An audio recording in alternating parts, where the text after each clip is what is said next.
I thank the choir for that wonderful anthem that set the mood for the sermon.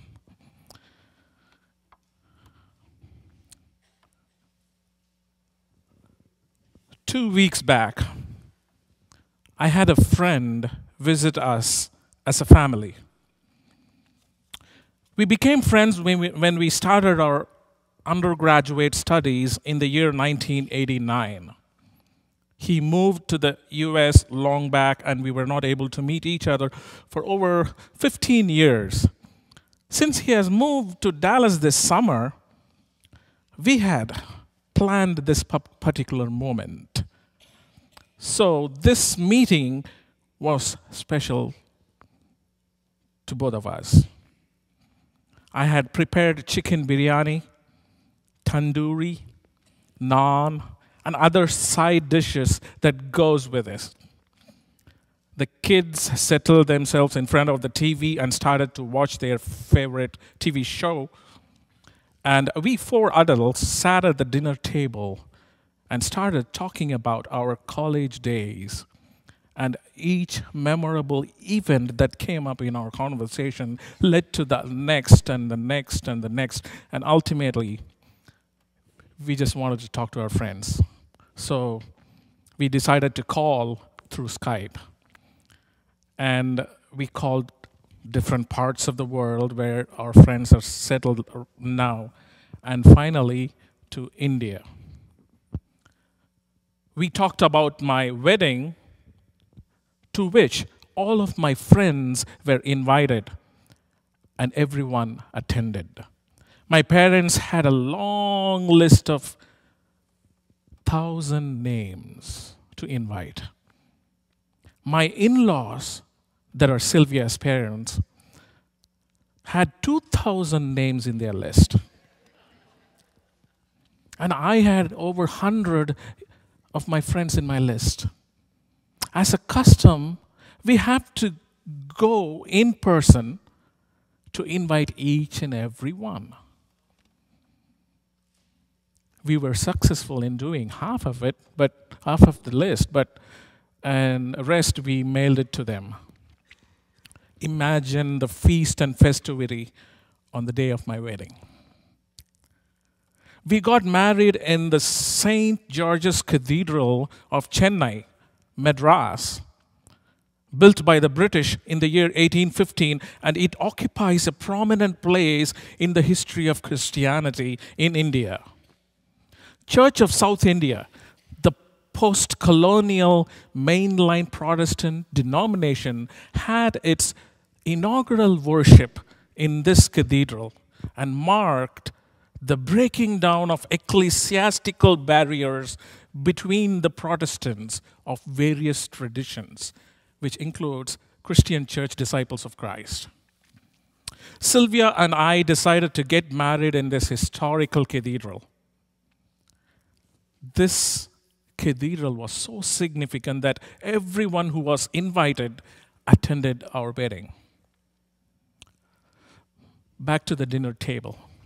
During our Skype conversation, we talked about the numerous feasts that I have hosted for my friends and about the special food that we prepare during those events. And everyone we called up asked my friend who was with me if they were having a good time and good food. And also mentioned that they missed the fellowship. One friend from Canada even complimented me by saying, I quote, "Charles is the best host I have ever known." I'm not boasting myself by saying this, but okay.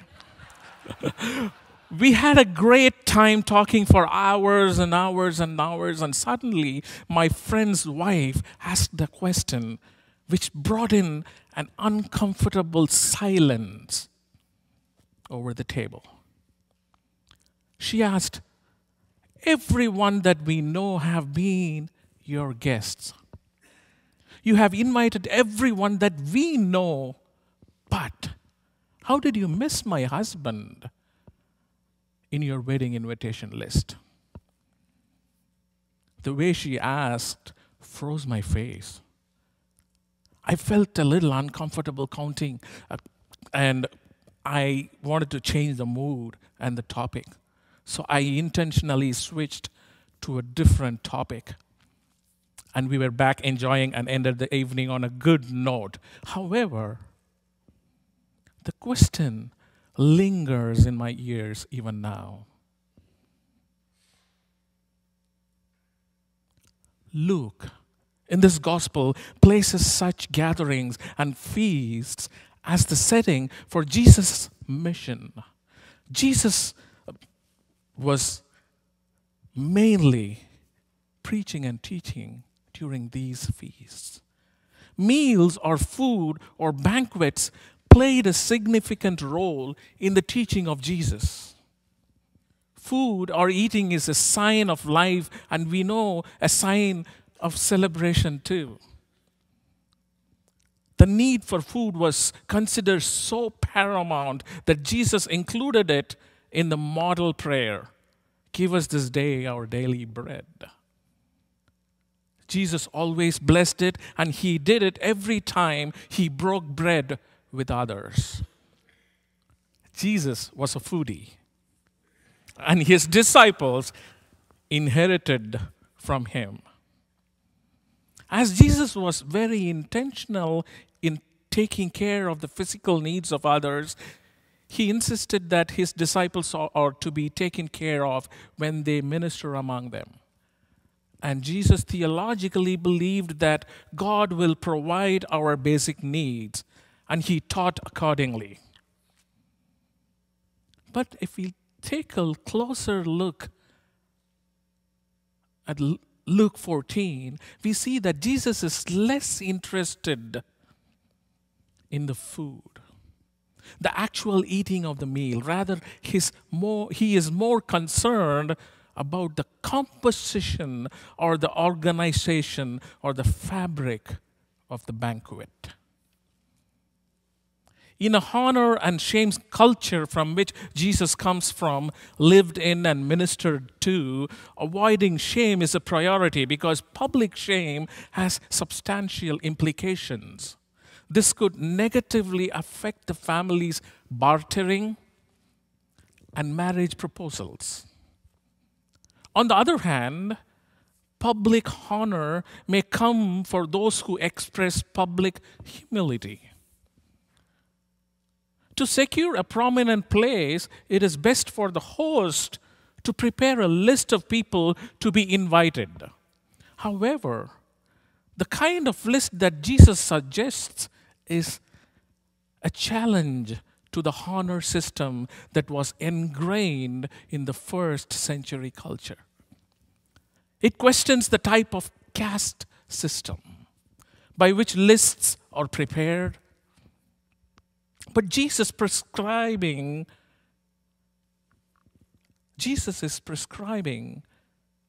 to create a new network, a new list, a different list, which has its own consequences and outcomes. A list which creates a real problem for the host in the first century society. Jesus now is watching those who were invited and how they behaved in the banquet. And Jesus is little concerned about what was happening and decided to address it in his own unique way. He reminds the Pharisees the scripture they already knew, Proverbs 25, 6 through 7, which reads, "Do not put yourself forward in the king's presence or stand in the place of the great, for it is better to be told, 'Come up here,' than to put lower in the presence of noble," which is a teaching for the guests. Following to this teaching, Jesus also addresses to the host, which connects the previous teaching. Jesus is teaching the hosts who were the early Christians. This lesson is recorded by Luke and is passed on to us. Jesus is teaching the readers of this text. Jesus presents in this teaching 2 sets of 4 different groups of people.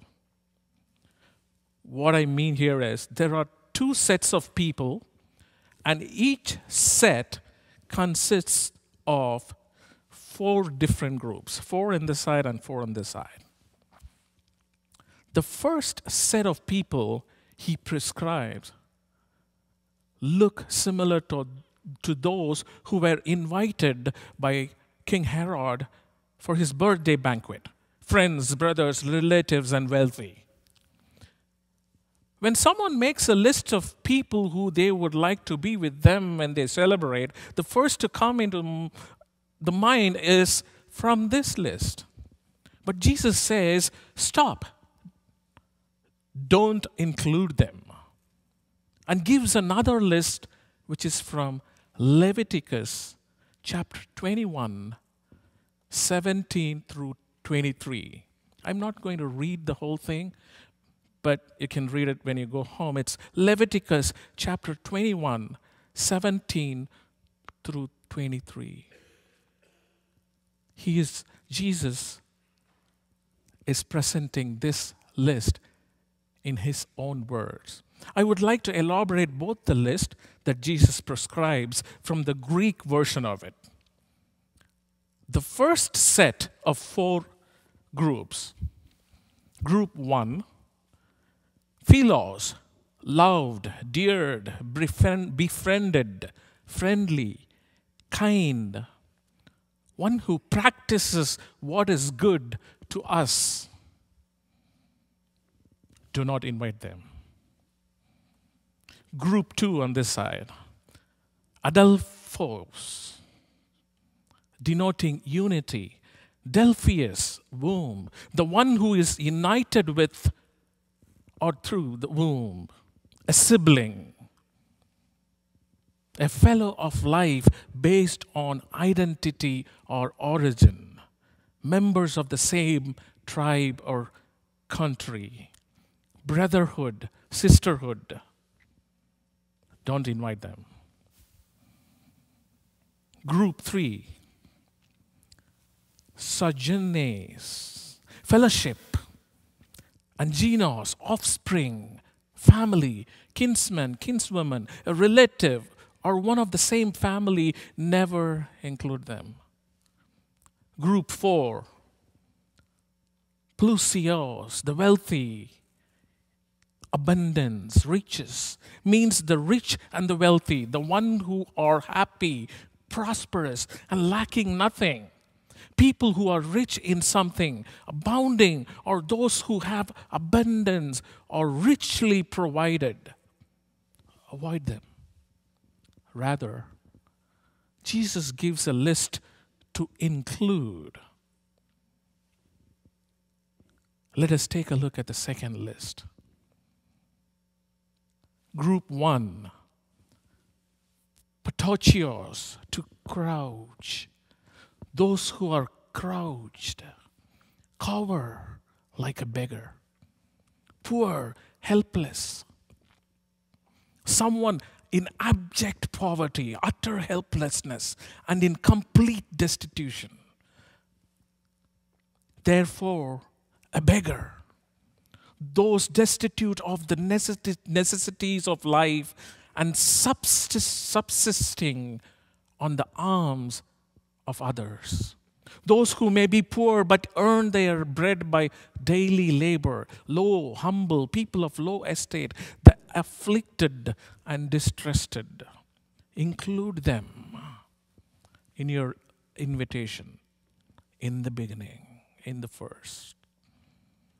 Group 2, anapteros, maimed, disabled in limb, having lost a limb or some part of the body, crippled, halt, weak, sick. Never forget to include them. Group 3, cholos, the slacken, loosen,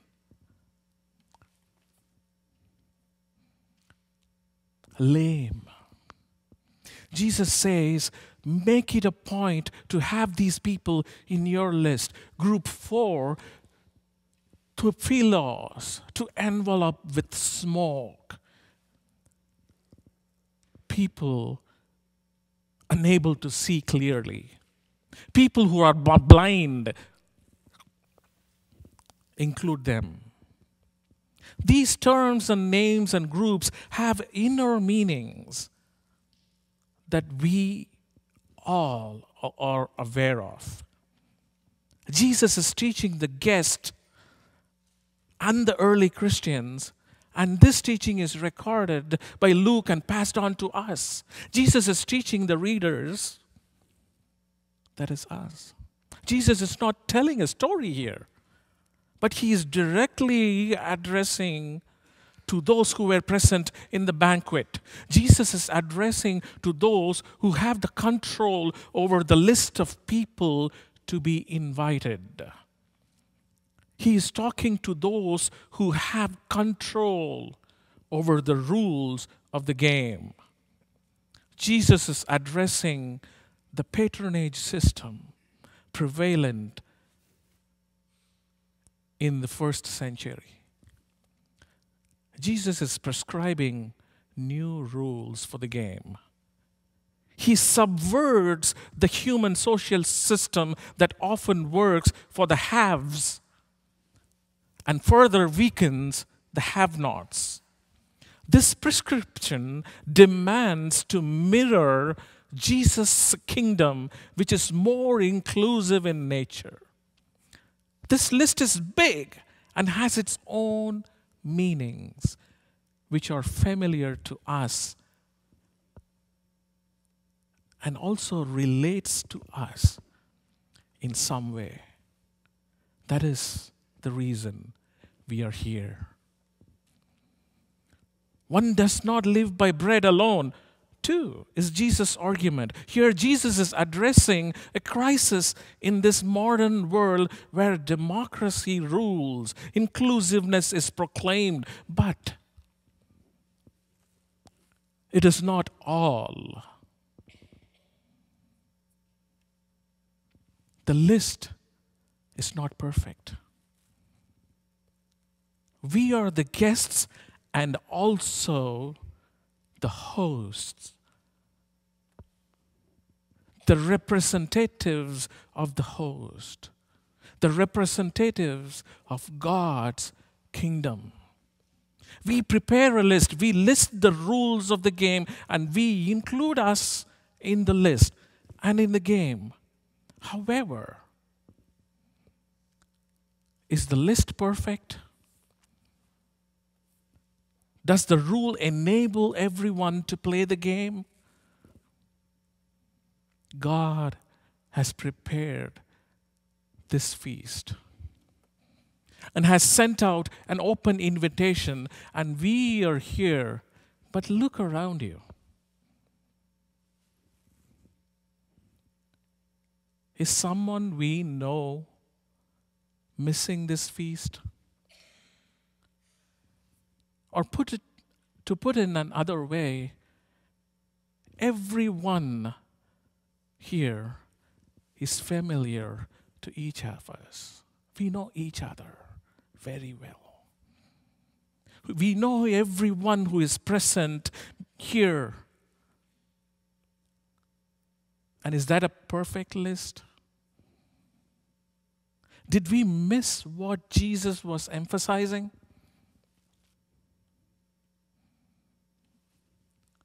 Now I realize I too did not make a perfect list.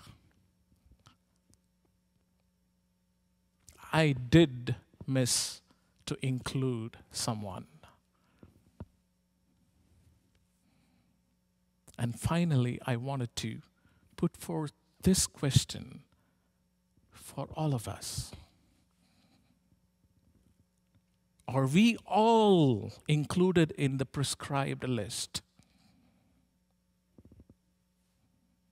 Are we all included in the prescribed list? Amen. At this time, I would like to invite all of us to recommit and renew our faith in Jesus so that we are on God's list. I would also like to invite in the front those who would like to reaffirm or profess their faith on Jesus, and those who are looking for a new church home or a community of faith to fellowship. Please come forward as we sing the hymn of invitation, Purer in Heart, hymn number 573.